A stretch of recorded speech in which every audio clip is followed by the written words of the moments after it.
Bah, salut, c'est Léopoldine, Lucette et Jeannette. On vient d'emménager dans un poulailler tout neuf. Si ça vous tente, on laisse les explications à ceux à qui l'on construit. Bon, alors c'est parti. Salut, c'est les Jérôme. Durant l'hiver, on s'est enfin décidé de lancer la construction d'un poulailler. Oui, on remonte un petit peu dans le temps pour vous faire cette vidéo. Alors, avoir des animaux, c'est une nouvelle étape importante pour nous, mais c'est aussi une fameuse responsabilité, et on a voulu faire ça du mieux qu'on pouvait. Voici la mise en pratique. On avait d'abord pensé à un poulailler mobile, mais après avoir pesé le pour, le contre et tous les compromis imaginables, on a finalement décidé qu'on le construirait dans un local où pour l'instant on stocke notre paille. Entre autres, l'avantage étant la protection des intempéries et le sol existant en béton qui élimine pas mal la problématique des prédateurs nuisibles qui pourraient creuser sous le sol. Et puis aussi en face on a un espace assez intéressant. On a donc pris les mesures de l'espace disponible et puis on est rentré au chaud pour réfléchir à ce qu'on pourrait faire. On a fait quelques plans et modélisés. Alors même si on ne veut que 3 poules pour l'instant, notre idée c'est de faire un poulailler assez grand pour qu'on puisse avoir plus de poules dans le futur, si on le voulait. Et puis on veut aussi quelque chose de pratique, d'hygiénique et d'agréable tant pour les poulettes que pour nous. Aussi notre objectif est de le construire avec tous des matériaux de récupération, notamment issus du démontage des cloisons de la maison. Le poulailler sera donc dans le même local que le foin, ce qui sera pratique pour remplacer la litière. On va devoir réorganiser un petit peu tout cela, refaire la porte qui ne tient plus, etc. Et pour le parcours, là aussi, on a prévu un assez grand périmètre, elle ne devrait vraiment pas se sentir à l'étroit. Il y a des buissons et des arbres, ce qui est assez important pour les gallinacés, qui sont en fait des animaux de sous-bois, et donc qui aiment l'ombre et de pouvoir s'abriter sous un arbre ou se percher sous des branches. À moyen terme, on y plantera même aussi des arbres et arbustes fruitiers, qui font assez bon ménage avec les poules. Bon, c'est pas tout d'avoir fait les plans, on s'y met. On a commencé par la structure principale, et on a profité de la poutre en bois qui sert au plancher supérieur pour l'utiliser comme base. On a d'abord dans un premier temps coupé les boiseries et retiré l'étage à cet endroit, et la moitié était pourrie et complètement sous-dimensionnée pour pouvoir supporter le poids de l'étage. Il reste encore à dégager les nombreux clous toujours présents dans la poutre. Voilà qui nous laisse donc quelques chevrons qu'on va pouvoir réutiliser pour la structure. Alors ça a été assez difficile de trouver un compromis entre avoir l'impression que c'est droit et en fait que ce soit réellement de niveau. Parce que comme tout est de travers dans ce local, mettre quelque chose de niveau donnait justement l'impression que c'était pas très droit. Comme tout le monde, on a des portes clouées au mur et celle-ci va un peu gêner donc on va la retirer. Dans toutes les boiseries qu'on a récupérées dans nos travaux, il y en a qui sont tout juste parfaites, mais pour certaines, on doit recouper une des faces pour l'avoir plus ou moins plate. Quelques mesures et découpes, hop, et on fixe les montants des côtés au mur existant.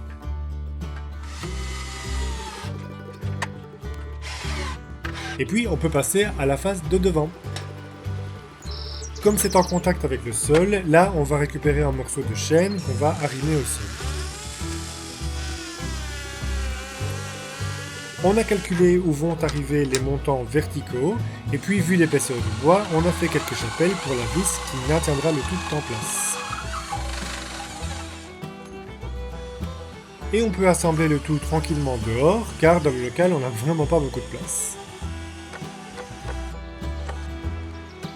Pour le haut, on va faire tout ça in situ. Par contre, on n'a pas trouvé de chevrons assez longs dans nos nombreux bois de récup, alors on va le faire en 2 morceaux qui seront assemblés en mi-bois. Et l'intersection sera justement au-dessus d'un montant, ce qui augmentera la solidité. Tout ça c'est bien, on avait vraiment bien mesuré, mais on n'avait pas pris en compte l'épaisseur de coupe de la lame, et donc l'assemblage est trop court de 3 mm. On aurait pu rajouter une cale, mais bon, c'est vraiment pas grave, et puis ça nous donne l'expérience pour une prochaine fois. Prochaine étape, la structure pour le pondoir. On pensait le faire passer au-dessus du muret à cette hauteur, mais le dortoir doit être encore plus haut. En effet, c'est au point le plus haut du poulailler que vont aller se percher les poules pour dormir. Mais encore au-dessus du niveau du pondoir, ça allait faire vraiment très haut. Donc, en plus, comme ce muret ne tient pas d'un côté, car il n'est pas croisé avec la paroi, on va en démonter une partie. Et comme toujours, chez nous, démonter quelque chose ne va pas sans surprise. C'est quand même dommage, hein? Une ancienne crémone a été utilisée comme armature. Et hop, mise de côté. On a retiré 3 niveaux de briques, ce qui donne alors une hauteur suffisante et acceptable. On a voulu que le pondoir soit amovible pour pouvoir faciliter son nettoyage. Il reposera donc sur cette structure qui servira aussi à constituer la paroi intérieure entre l'espace de vie et le dortoir. Et puis maintenant, il est temps de remonter le muret avec les briques qu'on a retirées. Instant mortier donc.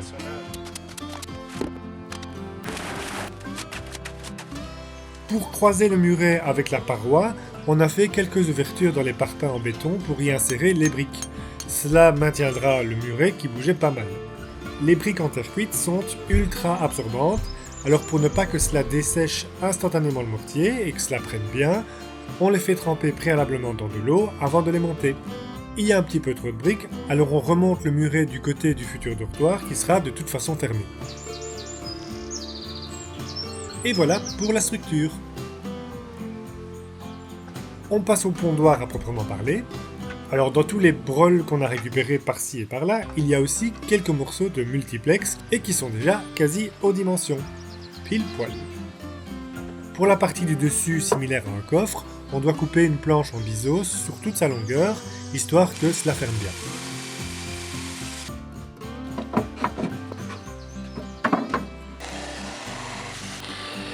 On assemble tout cela, et c'est assez rapide vu que ce ne sont que des plaques. Pour la face avant, on a aussi voulu qu'elle soit amovible. On va juste percer des ouvertures qui formeront l'accès au pondoir pour rendre tout cela plus intime.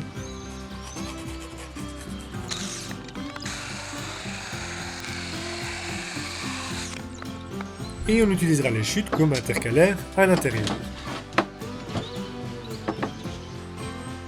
On passe maintenant aux cloisons.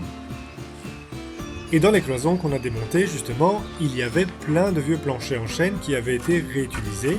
Eh bien, on va réutiliser ces planches à nouveau. Elles sont pleines de glue, mais cela conviendra tout à fait pour la suite.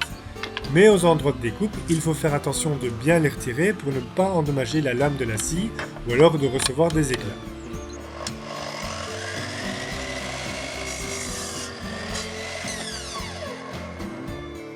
On assemble tout cela en les vissant en montant. Et puis alors parfois, il y en a certaines qui sont tout de même un petit peu justes, ce qui occasionne parfois quelques déboires.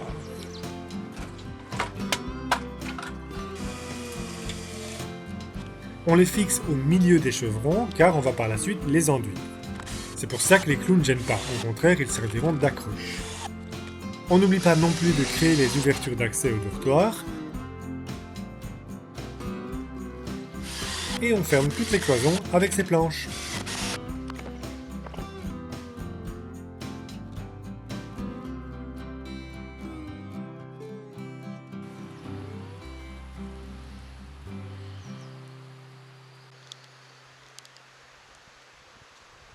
C'est donc fini pour le dortoir et le pondoir.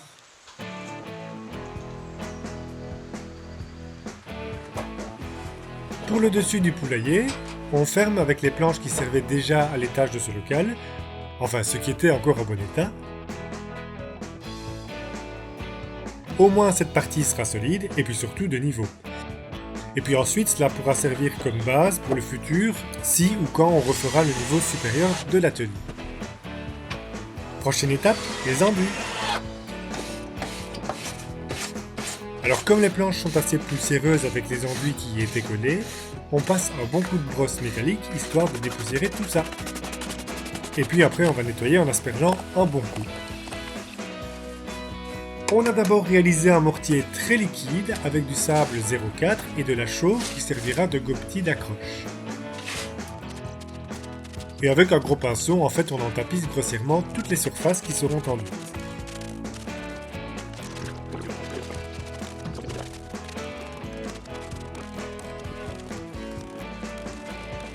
Évidemment, ça n'accélère pas le chantier car il faut bien laisser prendre avant de pouvoir continuer. Du coup, on passe à l'ouverture d'accès vers l'extérieur qu'on doit faire dans le mur.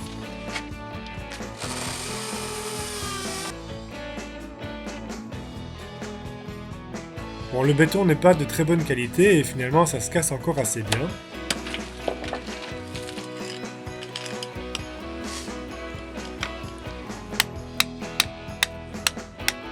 Même si le muret ne supporte pas une grosse charge, on va placer cette petite barre en acier, de récup elle aussi, comme linteau, qui est repris de part et d'autre dans le mur. On refermera l'ouverture à la dimension de la porte qui viendra se fixer devant. Et on a choisi de placer une porte automatique. Pour faire l'enduit, eh bien, on va naturellement aussi faire dans la récup.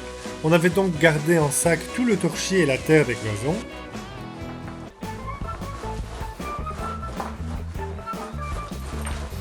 Un petit pas de danse et un tamisage, et voilà de quoi leur redonner une seconde vie.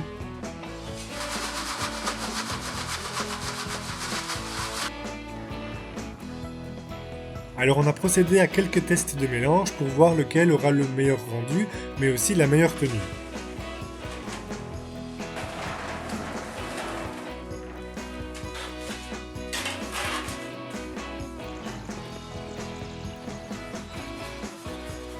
Et c'est parti pour l'application. On a aussi prévu un peu d'électricité pour avoir une prise de courant et puis aussi pour pouvoir éclairer le poulailler. En hiver, ça peut s'avérer utile pour le nettoyage. L'avantage d'un enduit terre et chaud pour le poulailler, c'est la régulation hygrométrique. Les poules en fait ne craignent pas du tout le froid, mais par contre, elles sont très sensibles à l'humidité. Du coup, un tel enduit leur fournira une ambiance saine au sein de leur habitat. Comme pour nous en fait, il n'y a pas de secret. Et puis il y a d'autres avantages, c'est aussi un régulateur thermique, je pense plus à l'été les fortes chaleurs qu'à l'hiver. Et puis du côté hygiénique, ça va aussi créer une surface plane où la vermine ne peut pas se cacher. L'air chaud est aussi un bon désinfectant et cela sera facile à nettoyer. Et puis tant qu'on y était, on a refermé la petite fenêtre avec une vitre, un morceau de verre restant de la serre. Et voilà, on est vraiment super content du résultat, la teinte est chaleureuse et lumineuse. Et puis pour les mêmes raisons d'hygiène et d'humidité, on réalise une petite chape de chaux pour recouvrir le sol.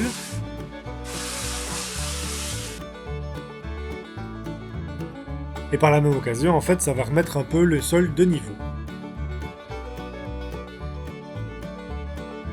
Après les cloisons, eh bien, il nous reste les portes. Il faut en faire une pour la partie ouverte du poulailler et une pour le dortoir. Pour la partie ouverte, on peut se contenter d'une porte assez légère qui sera simplement grillagée. Par contre, pour le dortoir, ce sera une porte pleine. Alors, est-il besoin de le préciser comme le reste? On va la fabriquer avec les planches des anciennes cloisons. On en rassemble assez pour les dimensions qu'il nous faut. Et puis ici par contre, on va devoir retirer tous les clous et puis poncer pour retrouver une belle apparence du bois. Comme le sol n'est pas droit du tout, on doit faire la porte sur la hauteur du plus petit côté des deux. Sinon on ne pourra pas l'ouvrir, ou alors il faudrait inverser le sens d'ouverture, mais cela ne s'ouvrirait pas du tout de manière pratique.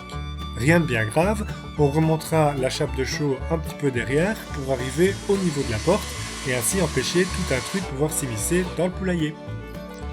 Pour l'assemblage, on crée d'abord une structure qui sera la partie soutenue par les charnières. Une fois que tout est bien positionné, on maintient le tout temporairement avec des lattes qui font toute la longueur pour ne plus que ça bouge, car comme toutes les lattes sont différentes, on va assembler un véritable puzzle et il ne faudrait pas que ça bouge. À chaque fois qu'on en trouve une qui convient, les clous sont retirés et puis on ponce.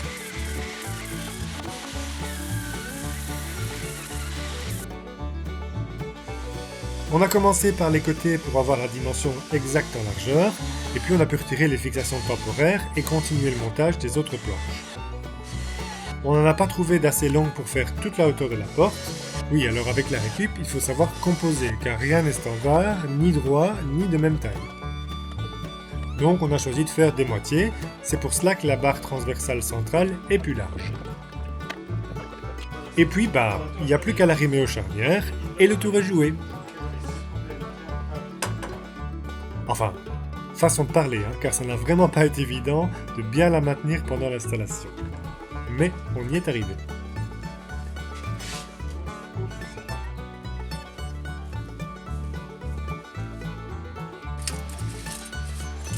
Il nous reste maintenant à fabriquer les perchoirs pour les dortoirs. Bon, on a vu un peu grand car un perchoir aurait suffi pour 3 poules, mais bon, elles auront le luxe de l'espace. Le perchoir devrait faire 4-5 cm de large et les arêtes supérieures doivent être arrondies. Ici, le bois fait déjà pile poil la bonne épaisseur et est déjà arrondi. L'espacement entre les barres doit être au moins de 15 cm. Cet espace minimum empêchera en fait les fientes de tomber sur un perchoir voisin et de le souiller. Sur ces barres coupées sur mesure, on a réalisé des encoches pour venir y insérer les perchoirs. Comme cela, ce sera amovible, encore une fois pour faciliter le nettoyage. Mais on a mal calculé parce qu'on a marqué tous les 15 cm, ce qui donne en fait l'anthrax, mais ne laisse pas du tout 15 cm entre les perchoirs. Bon, on pourrait refaire les encoches de l'autre côté du bois, mais bon, comme il y en a trop de toute façon, on en mettra juste un sur deux. Pour accéder au perchoir et au pondoir, on va aussi leur fabriquer une échelle d'accès vite fait bien fait.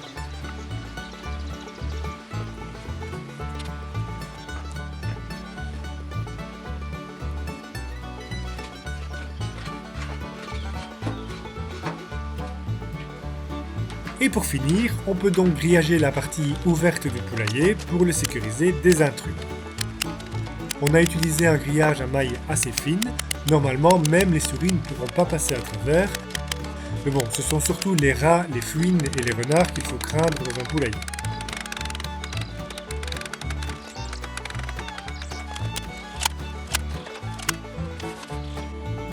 Dernière vérification du pondoir, qu'on est bien content qu'il soit amovible. Et voilà, après une couche de laser sur le bois, le poulailler est prêt.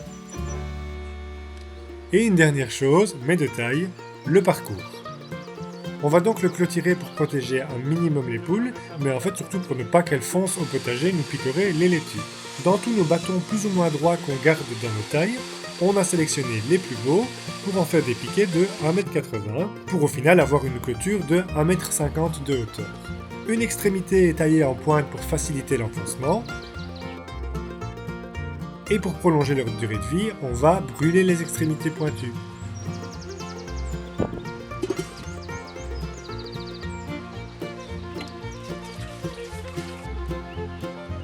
On en profite d'avoir fait de l'eau chaude. Et oui, c'est notre douche que vous voyez là. Bref, après s'être rafraîchi, on profite des braises restantes pour planter les piquets dedans. Et puis à côté, une bassine d'eau pour éteindre la combustion du bois quand il est prêt.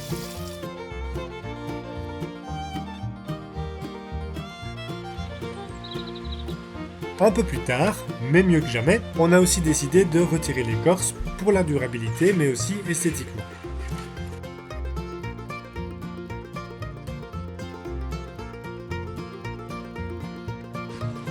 On peut donc commencer à baliser le parcours.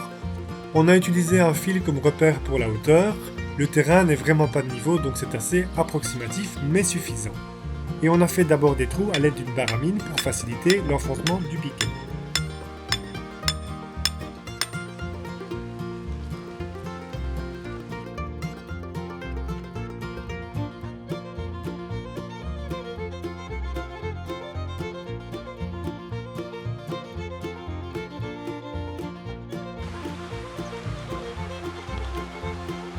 Et puis on peut fixer le grillage. On a aussi eu la chance d'en pouvoir en récupérer chez quelqu'un, et tout juste ce qu'il nous en fallait. Bon, en fait non, on a dû légèrement réduire le parcours qu'on avait prévu pour avoir assez de treillis. Mais bon, comme il était largement suffisant, on a pu se le permettre. Comme le terrain n'est pas droit, on a creusé une petite tranchée le long du parcours, ce qui facilite la pose du grillage qui n'est pas très flexible.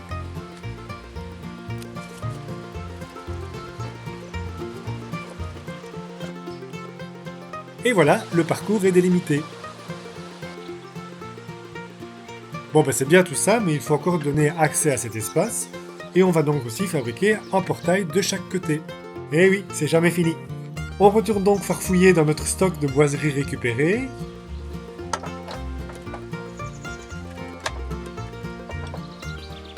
Quelques mesures, découpes, ponçage du bois, et on dispose le tout en place pour les vérifications.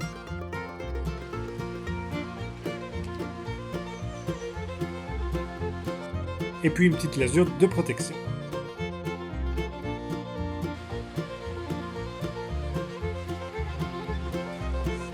on procède à l'assemblage. De nouveau, comme ce sont des bois de récup, il faut vraiment composer avec les défauts. Le bois est voilé, d'une épaisseur variable. Mais bon, si on accepte que ce ne sera pas parfait, ça le fait quand même.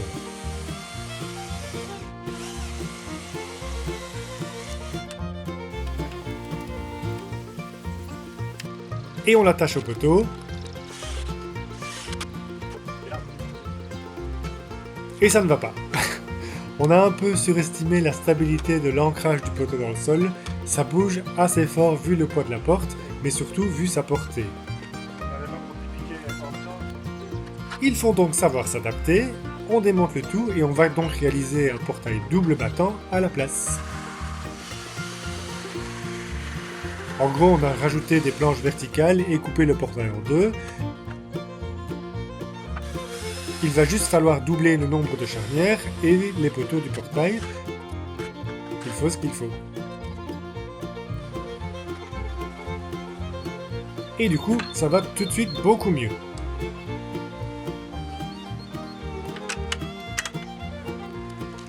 On grillage aussi le portail.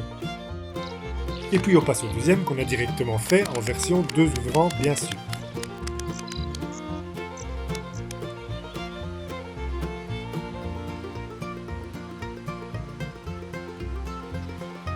Et enfin, vous croyez que c'était fini, hein? Pour l'aménagement extérieur, on va faire un bac à poussière. Les poules sont tout à fait capables de creuser elles-mêmes leur fameux nid de poule pour se rouler dans la poussière, mais leur mettre à disposition un endroit prévu à cet effet peut aussi se faire, et puis comme ça on pourra venir y déposer de la cendre, du sable, etc. Et puis comme on a plein de briques de récupération, on peut les utiliser pour construire un petit bac sympa.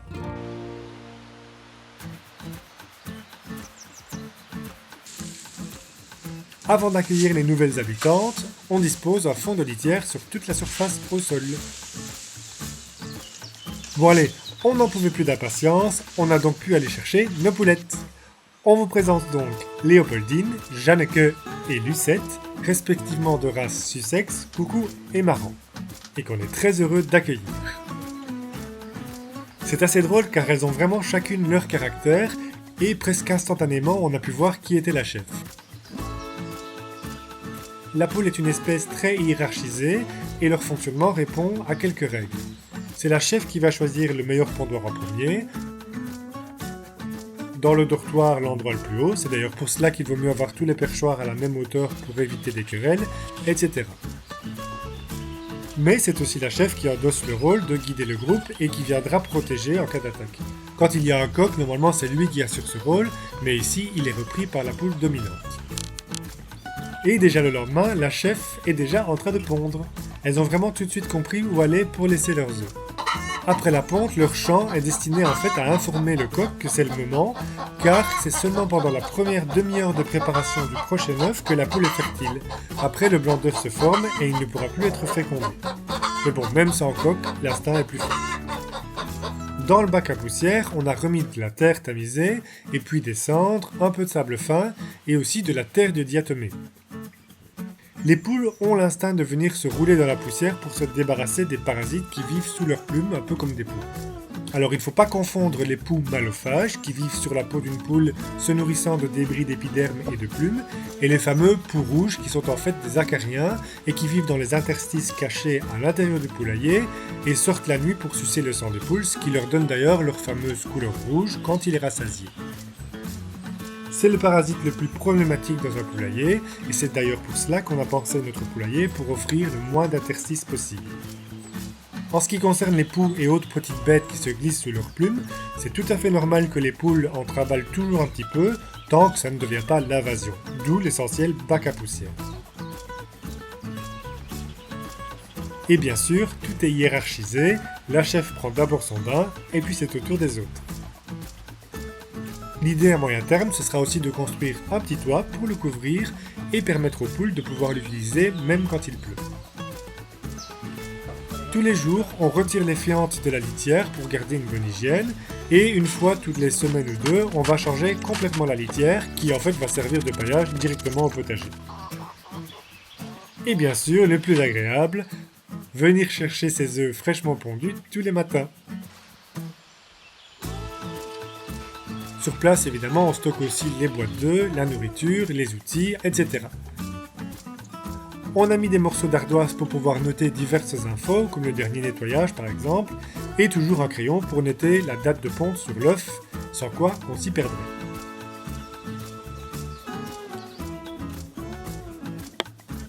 Et voilà qui termine cette vidéo un peu longue, mais on espère qu'elle vous a plu tout de même. On voulait vraiment vous montrer toutes les étapes de la création de notre poulailler, du début jusqu'à la fin. Merci d'avoir suivi cette vidéo. N'hésitez pas à la partager ou à nous laisser un petit mot.